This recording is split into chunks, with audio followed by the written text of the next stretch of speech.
Welcome into a special edition of Inside Mariemont Warriors Athletics here on MariemontSports.com and ESPN Media powered by Sidearm Sports. My name is Jason Griefer. A special guest joining us today for the program. It is Boys Lacrosse head coach Steve Peterson, going to give us an inside look at the Warriors program this year, where they are coming off of a state championship this year, from a year ago, and a lot more. So, Steve, appreciate the time here this week and kind of looking at where things are overall right now, looking pretty strong. Obviously off of a state championship a year ago. Your team's 8-0 right now, most recently off of wins at Columbus Academy and a very impressive win against Loveland last week.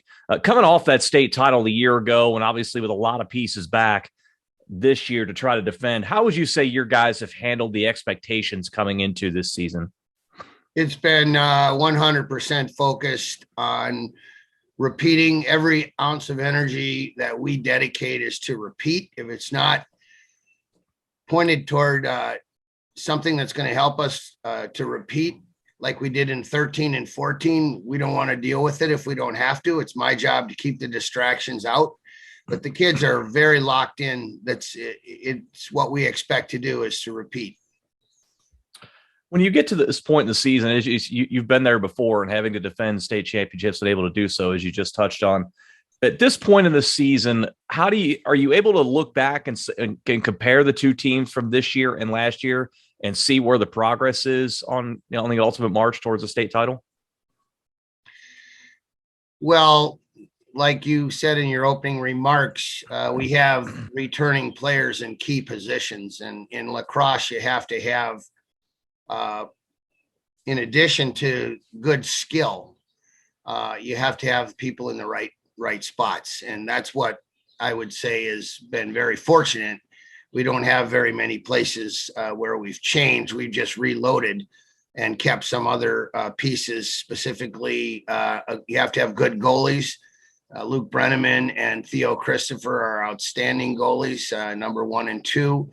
Our attack tandem, Max Tepe and Bowden Gall, are outstanding. And yes, we did lose our faceoff man last year, who was quite storied, but we have a faceoff unit now, which is different, where we're not relying on one man to carry the day. We have wings and we have strategies with John Baumgartner and Griffin Byers, who are our faceoff guys. But it's really been a nice thing as a coach to have kids accept their roles and execute against our goals. Actually, to your point, the seniors set goals. They reviewed them with the captains set goals. They reviewed them with the team, and they're very simple goals, but they're achievable. And the first goal is to win the state title again.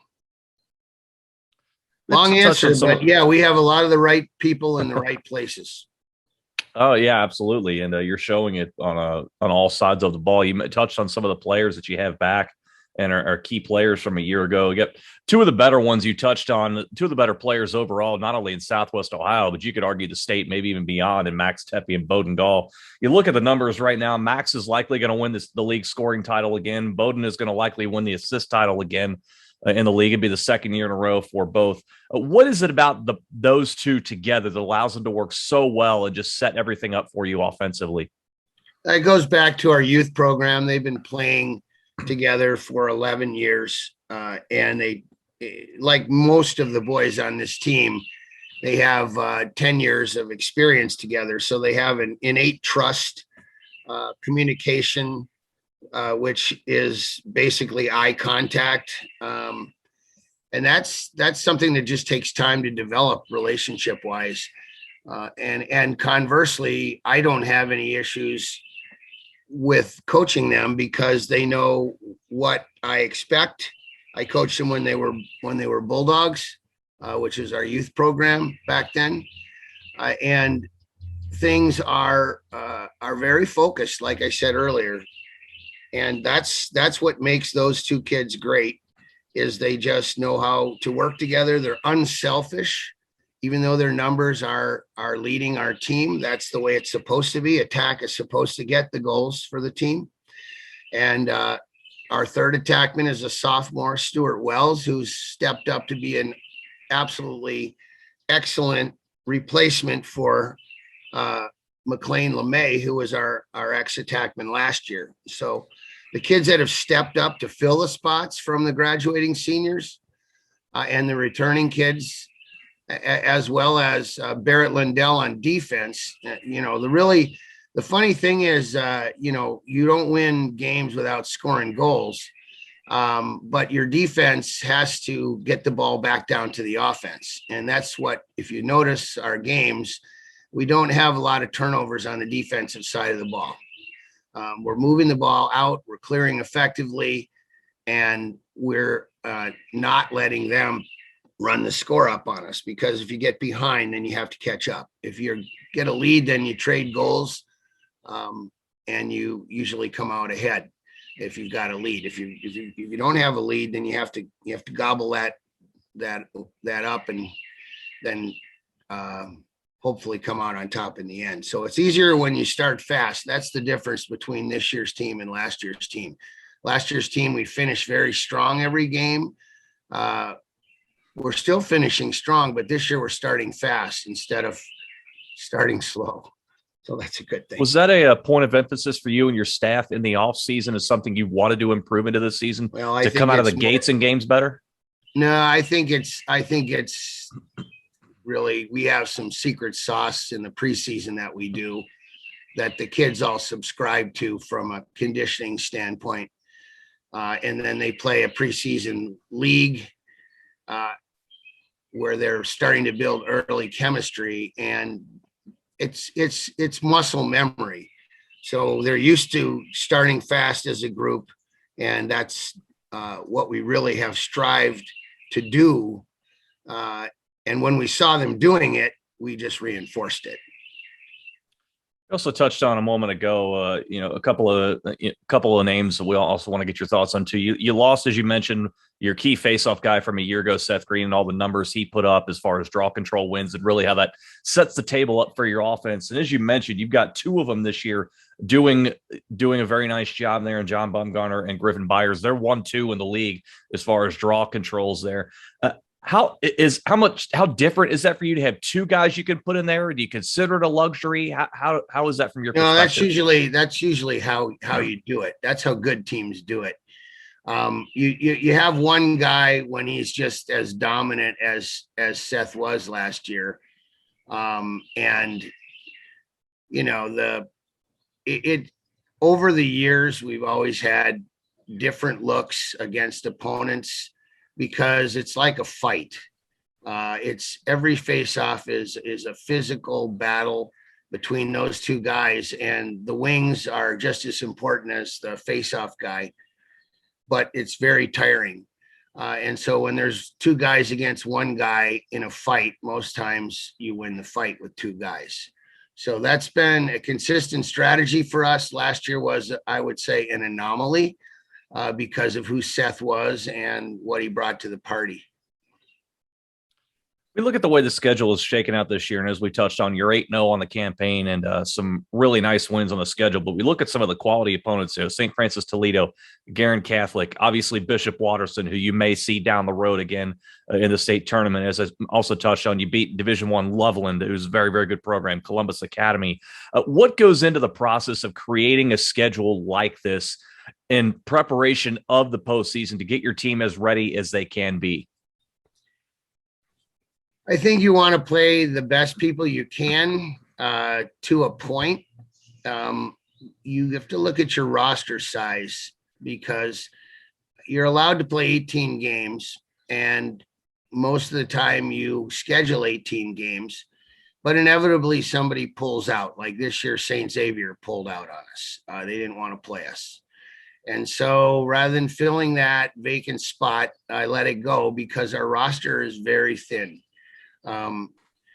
And you want to play people. We usually play about 9 Division I opponents and 7 or 8 or 9 Division II opponents. You have to play some Division II opponents so your kids can get recognized for awards, because they'll never if they've never played a Division II opponent and we're in Division II Region 8, you won't see any visibility, and your kids will never get any awards. So, but we also play the teams that will play us, that are tough teams. And then when you win a few state titles, like this will be our 10th trip to the state championship game. Once you get a reputation, then people want to play us. And it's typically like this year, the state champion Gurin, Division II, wanted to play us from Indiana. And I said, sure, we'll play you. And then Columbus Academy, who's an emerging program, who's been very good up there in the past few years, came forward, wanted to play us. So we're lucky because people want to play us, versus having to beg people to play us. And we just want to make sure we have a balance of really strong teams. But I'm going to also tell you, nobody would have thought that the number one team in Southern Ohio at this time of the year would have been Loveland, who handily defeated St. X and Moeller. So usually it's St. X and Moeller and Springboro. Springboro just lost to Milford. So the power is changing. The teams that have good, strong youth programs are the ones that are emerging to the top. But we try and play as good a competition as we can within reason. We know who we are. We're a small school with 180 boys, and you go up against St. X, who has 1,600 boys. We love to beat them on senior night at their place like we did in 15, but we don't have a chance to play them this year. So it's basically you have the cast of characters that want to play you, and then you sprinkle in a few really tough opponents if you can. Last year we played Louisville St. X, who's one of the best teams in the country. The year before that, we played Brother Rice out of Detroit. So, I mean, we played some really good teams and we've held our own against them. But realistically, that's not the kind of schedule we could sustain with the roster size that we have. We have 35 boys.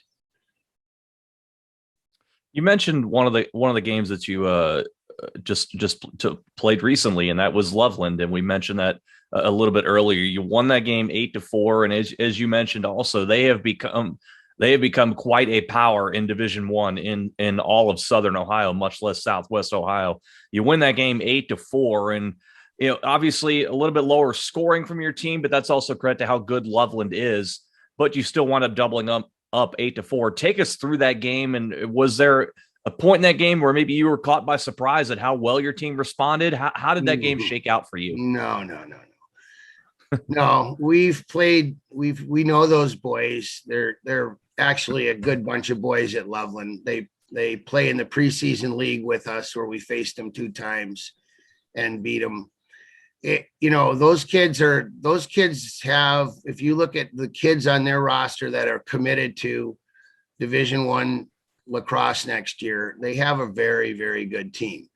But if the ball is in our offensive end, they can't score on us. So being patient on offense, having good possessions, and working for that great shot was our game plan, and it worked out that way. Also, there's 2 schools of thought, and I'm of the ilk that transition is your friend. Other people want to manage and script everything. And I like to thrive on chaos. So we take advantage of unsettled situations as well as we can. And, Loveland chose to not do that on their end. When it was unsettled, they were looking to get their people on the field, get the other people off the field. And it worked out where the transition game was pretty heavily tipped in our favor. If you look at how hard it is to score 6-on-6 versus in transition, it's pretty simple formula. You have to be good in transition, and we're a good transition team. Looking at the way your results have come in on the season, 8 goals against Level, and that's tied for your lowest of the season. When you beat Bishop Watterson 8-6, scoring a lot of goals, but you're also defending well. A couple of times giving up 2, a couple of times giving up 4, and what have you. Which side of the ball has impressed you more from what you've seen from your guys this season? Your offense, or is it your defense? Oh, no question, it's our defense. Anyone who watches our team that's a knowledgeable lacrosse observer fan will comment. The strength of our team is clearly our defense. They're just tenacious. And Luke Rubin is probably the hardest player we've had since 2017, when Charles Schooler was player of the year for Region 8. I mean, Luke Rubin is a multi-sport athlete, came back from basketball, leading his team pretty deep in the playoffs. And I told the boys, I said, when Luke Rubin comes back to this practice, you're going to see everything change, and it will ratchet up another notch in intensity. And if you watch the game, any game, look for number 41. He's out there absolutely making people's lives miserable. Well, that's what everybody else does. They just don't do it as well as Luke. But Luke is a special player. He's a captain. He is so genuine as a coach. For me to have a guy like that influencing the other players, both on and off the field, there's no question our defense shines. And one of the strongest parts of our defense is Luke Brenneman. Not only does a goalie have to stop the ball, which he does a great job of, but what happens after you stop the ball? And if you look at Luke, that's probably as strong an attribute as stopping the ball. He throws clearing passes on a rope most of the time, and we're able to create a 4-on-3 on the other end for a fast break and transition. So our defense gets the ball out of our offensive zone. They make people's life miserable when it's in our defensive zone. And I couldn't be prouder of our defense. Is that the part of the game that you take the most pleasure in when you're on the sideline, seeing your defense play like the way they are? Or because I know you touched on transition, you've touched on the offense as well. Is that where you look out and you're able to maybe occasionally crack a smile when your team's out there getting physical defensively? Oh, yeah. Oh, yeah. Oh, yeah. I mean, nobody likes to get scored on. But it's also great when we have, just a loose ball and it's chaos and we come up with it, we move it out and we create a transition goal. So the guys on the other end, the attackmen, if you look at our stats, if there's 20 goals scored, they probably score 15 of them, and maybe more, maybe 80 or 90%. That's what you want.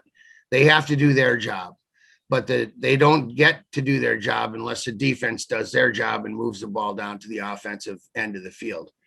So yes, defense is our shining star game in and game out.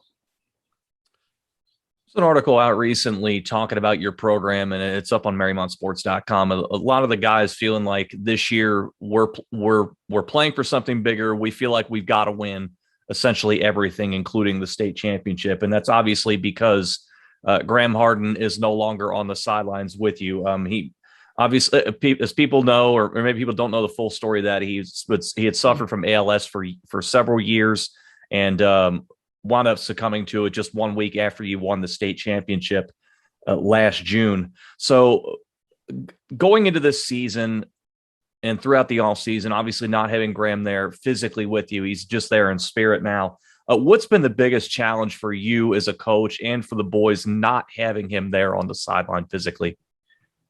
Well, Coach Harden came to us in 2007, was diagnosed with ALS the summer of 2016. And so really since 2017, we've been playing for Coach Harden. So this isn't anything new. It's pretty much part of our DNA.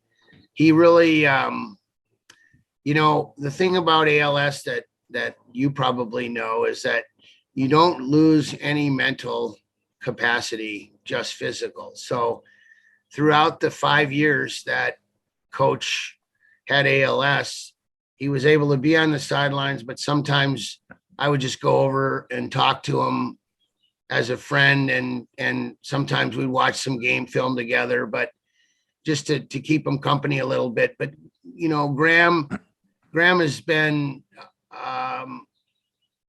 he was part of the boys and the girls program, and his memory is fond. I know on May 9th we're dedicating a game at Elder to Graham because of Graham's relationship with their head coach in the past. He's ever present. He's in heaven looking down on us.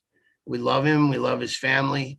And that has really been consistent and probably will be for a long time. What do you think he would say about this team this season and their chances of doing what you believe they can do and winning the state title again? I think he's the team, luckily the team has always had a work ethic that's just incredible. And that was a big part for Graham, was if you're working hard, you're doing your best, then that's all we can ask for.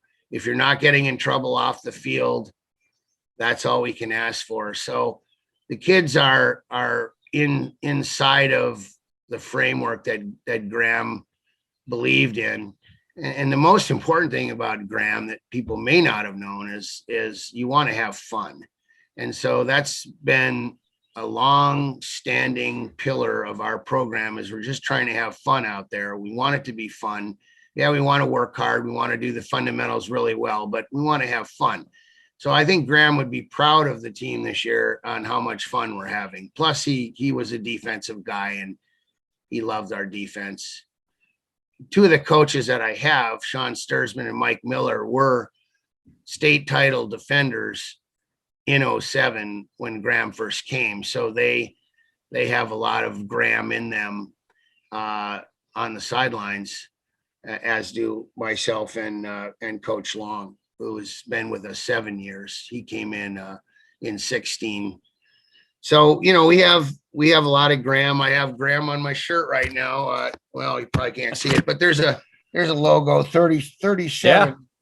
37 was his college number. So, our shirts have 37 on them this year to honor Graham. And I think it kind of looks like an angel, actually. And I think Graham is an angel looking down on us. Well, as you said, I imagine he's probably got to be pretty proud of this team and where they're at right now in defense of a state championship. Lastly, here, as we're winding up here for you on the field right now, if you could point to maybe one or two things, what do you think could be the difference between doing the job and repeating as state champions, or perhaps coming up short? Oh, I think the face-off coaching we're getting from Coach Carter, who has been a coaching friend of mine for 20 some years and somehow got freed up this year, and we were able to bring him on knowing we were going to need a little help with the face-off units.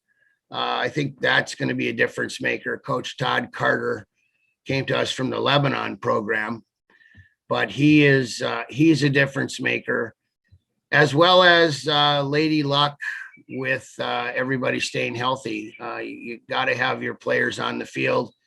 And the old Bill Parcells adage, the best ability is availability. So if your kids are available to play and they keep playing the way they're playing, we're going to be state champs on June 4th. We'll certainly be looking forward to following the progress here, obviously on the right track as far as that goes. So, Steve Peterson, thank you very much for your time today, and best of luck going forward. And hopefully in the near future, we'll be talking about another state championship. Thank you very much for the opportunity. It's been a pleasure, and have a great day. Absolutely. That is boys lacrosse head coach Steve Peterson joining us for a special edition of Inside Mariemont Warriors Athletics here on MariemontSports.com and ESP Media, powered by Sidearm Sports.